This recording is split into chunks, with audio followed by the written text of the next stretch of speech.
Maswera sei muri yeZimbabwe tinokuchingamidzai zvekare kune chimwe chirongwa pano paZim Facebook Secrets and Confessions. Tadzoka zvekare nemamwe messages. Regedzai tibva tapinda mumamessages edu atadzoka takakubatirai.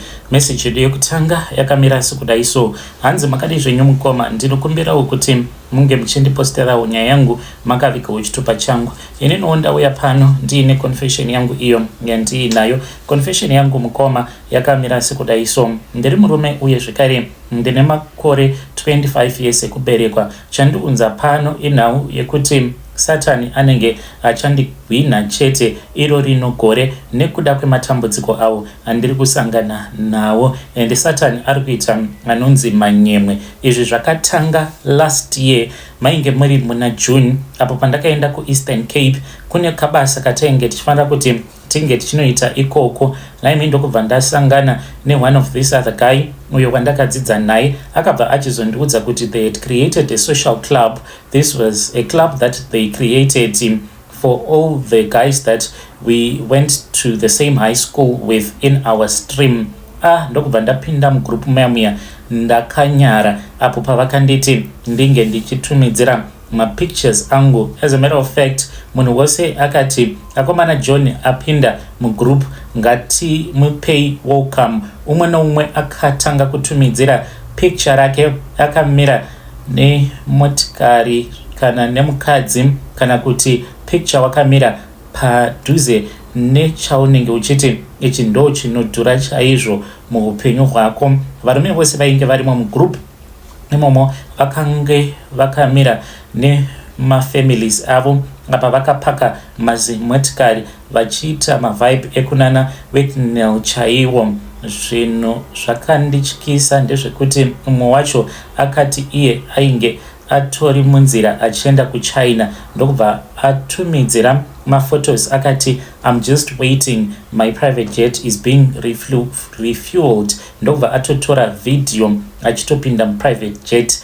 Pavakanditi mukomana John chitumidzirawo rako picture, ndakanzwa ndichinyara ini because ndainge ndichishaya kana picture rekuti ndingatumidzira picture ripi. Zviya zvedu zvokuti unoisa mafilter kana paita mari akomana picture rinongotumidzirwa rakadaro. Saka ndakabva ndashaya picture ndikati vakomana inini handina kana picture rekuti ndingakwanisa kukutumidzirai ringaenderana nelevel ramatondiratidza panapa. Vakabva vati kwandiri ndaisafanira kuti ndinge ndichitya, ndaifanira kuti ndinge ndichingotumidzira iro picture chero randainge ndiinaro. Ndakasarudza one iro randainge ndichiti this was one amongst my best pictures. Vakangoti ya pakaipa. Ndikati koindava genga. Vakabva vanditi we can see kuti uchiri pawainge umbori apo patainge tichiri kuhigh school, zvichireva kuti ndainge ndisina kumbochinja financially uye zvekare with the looks. Vose vainge vari mugroup imomo, even though tainge tiri vezera rimwe chete, but vaitoita sekunge madhara angu vachioneka kuti varume ava vari kudya mari. So ndabva kuEastern Cape, then I started to talk nebest friend yangu uyo akaita kuti ndige ndichipinzwa mugroup. Takaramba tichingotaura kudzamarawo tazongotanga kungoitawo lolo imwe yaiya.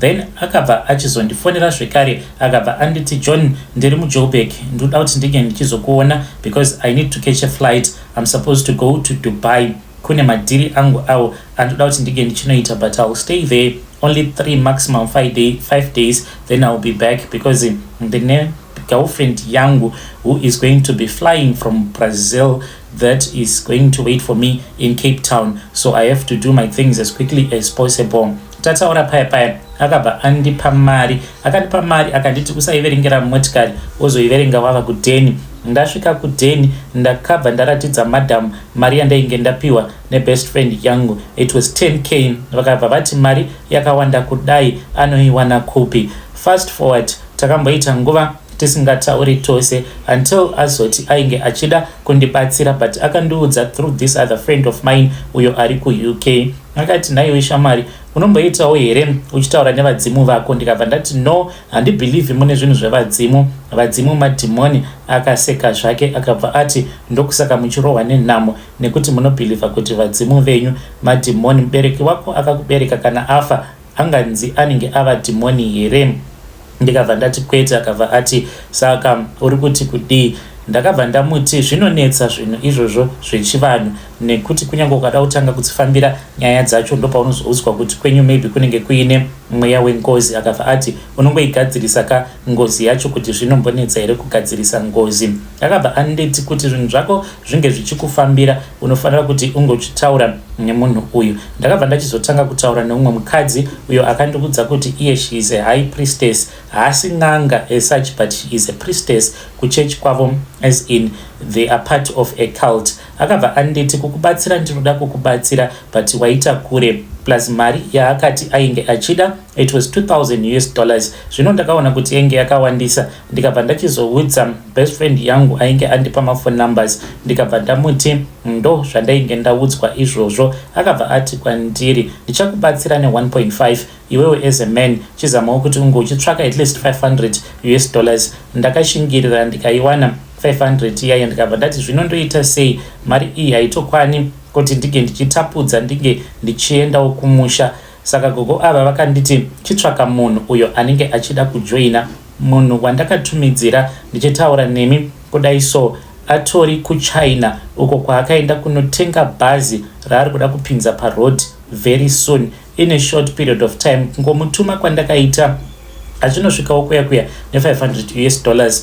Zvinonzi akabva achizotaura nagogo. Akabva ati gogo, ndinokumbira kuti neniwo muge muchindibatsira. Handingangoita mutumwa asina mbonje, kana kuri kunzi mutumwa haana mbonje ini hangu ndasarudza kuti ndige ndichidziita mbonje dzacho. Ndibatsirei gogo nekuti hakuna umwe munhu anokwanisa kundibatsira. Saka vakabva vachizomubatsira, iye haana kundiudza. Ndakazotoshamisika ava kundifonera achinditi John uripi, ndikuda kuti unge uchiuya kuOR Tambo. Ndokubva ndaenda kuya to my surprise akandiudza kuti ainge achida kukecha a flight that was going to take him to China. Ndikati kuChina iwewe? Akabva ati akabva achizondiudza kuti ainge akabatsirwa nagogo. So this is where I am. Satan ari kuita manyemwe. Vanhu vose mukoma vandinoziva vari kungobudirira kuburikidza neurombwa, including the guy wandakatumidzira. Munhuwo wandaitongoti uyu kunyange ini nditori patori nani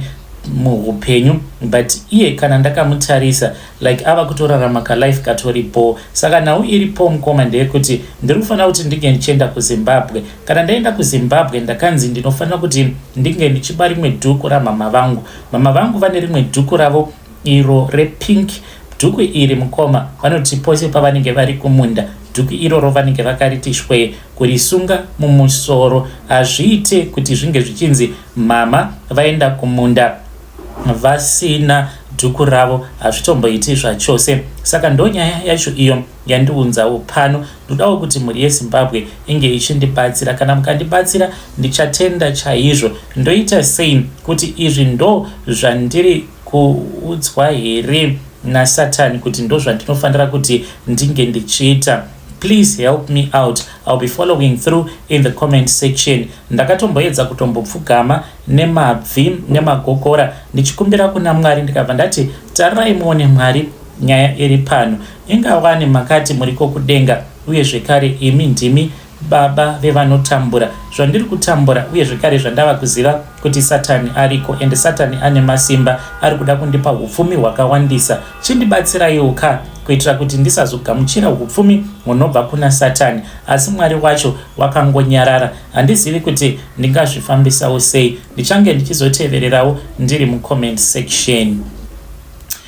Vedare ndo message iyo yandakatumidzirwa ichibva kuna mukoma vedu avo. Ngatizame kuti tinge tichitaura navo mucomment section. Hanzi Satani ari kuita manyawi neupenyu hwangu. Iro rinogore hanzi ari kuita anonzi manyawi. Let us try to speak with him in the comment section. Asi zvakangooma hazvo vedu pwe. Shua mafunga kuti munge muchenda kunochekeresa amai venyu here. Asi ngativabatsirei mucomment section. regedzai tibva taenda panyedu inotevera. Nyedu inotevera yakamira sekudai so. Hanzi makadi zvenyu mukoma, ndinokumbirawo kuti muke muchindiposterawo nyaya yangu makavikawo chitupa changu. Ndauyawo pano ndiine confession yangu iyo yandiinayo. Ndinoda kukuudzaiwo izvo zvakaitika pandakatanga kugarawo muHarare.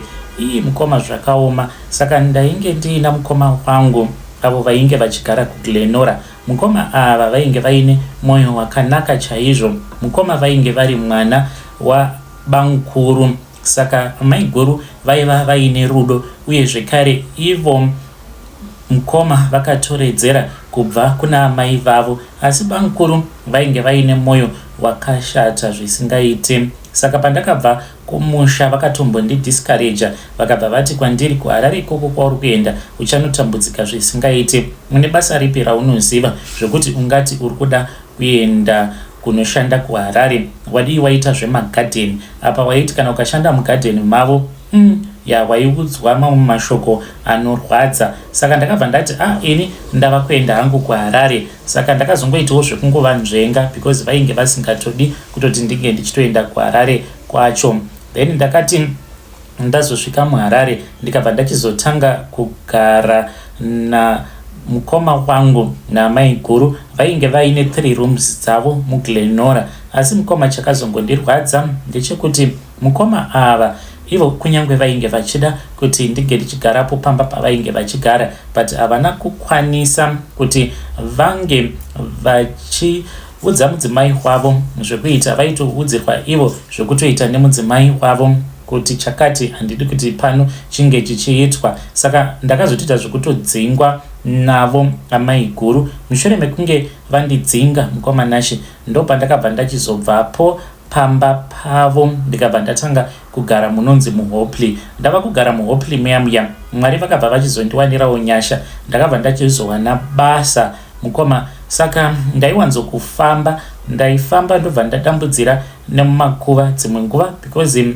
taikwanisa kunoshandira kana kunana ushe wokunze. Zvinhu zvainge zvakadzvanya kani. Ndaizotorova madhavhulapu angu ndichitopinda nemumakuva ndichidzokera kuHopley. Saka ndakabva ndachizoti nerimwe zuva, it was not that late because kunze kwainge kuchiri kwakatochena, yainge ichitori nguva yechirimo. Mukoma ndakati ndichifamba ndopa ndakabva ndachizoona munhu ainge achibuda muguva, zvinova zviri zvinhu zvakandishamisa. Izvi zvakaitika ndiri mumakuva emumbudzi. Ndakati ndichitanga kutiza, munhu uyu agoti otanga kundimhanyisa. Akandimhanyisa kwenguva yakareba mukoma. Chakandinetsa ndechekuti kubva apo pamwe pataimbopota tichisiwa nemurungu, ndaingofamba kuda maybe about 20 minutes ndobva ndatosvika pamba pandainge ndichigara, kana kuri kunzi ndinenge ndadimbudzira nemumakuva. But ipapo mufunge zvenyu mukoma, ndakamhanya handizivi kuti kwema-hours mangani. Chakandinetsa ndechekuti ndakazongokaruka ndatova kuParktown.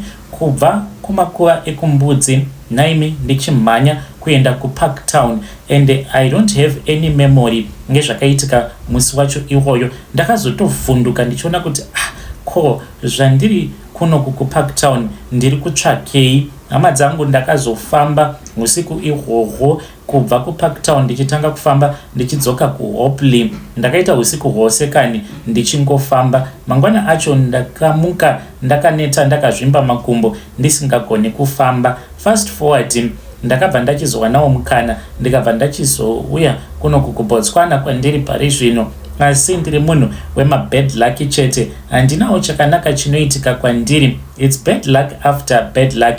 Ndo upenyu uhwo hunongondirwadza ihwohwo. Ndinoti kana ndikafamba ndinobva ndaudzwa kuti hanzi nekuda kwekuti ndakambosangana nezvinhu zveusiku ndikasachenurwa, hanzi ndikadai ndakaenda kun'anga ndikanochenurwa. But ininiwo ndainge ndichinamata, ndakangonamatawo ndikati Mwari ndimi muchandichengetedza. Saka ndizivi kuti ndinofanira kuti ndinge ndichiita sei. Pano vamwe madzibaba vainge vambori kuno kuGaborone, madzibaba ava vakazosungwa vaita madhiri emadiamonds, vainge vachimbondibatsira. Asiko zvino zvadzoka futi, ndava kuti kana ndava kunorara mukoma Nashi ndinoona ndiri muguva, asi ndichida kubuda muguva imomo ndinoona ruoko runozobuda muvhu rwobva rwachizondibata gumbo rangu kuitira kuti ndisazobuda muguva. Handizivi kuti dzingoriwo hope here kana kutoti ndatova munhu ari kutoshandisiwa, uye zvekare handizivi kuti chandakaona kuti chainge chiri chipoko here kana kutoti ainge ari muroyi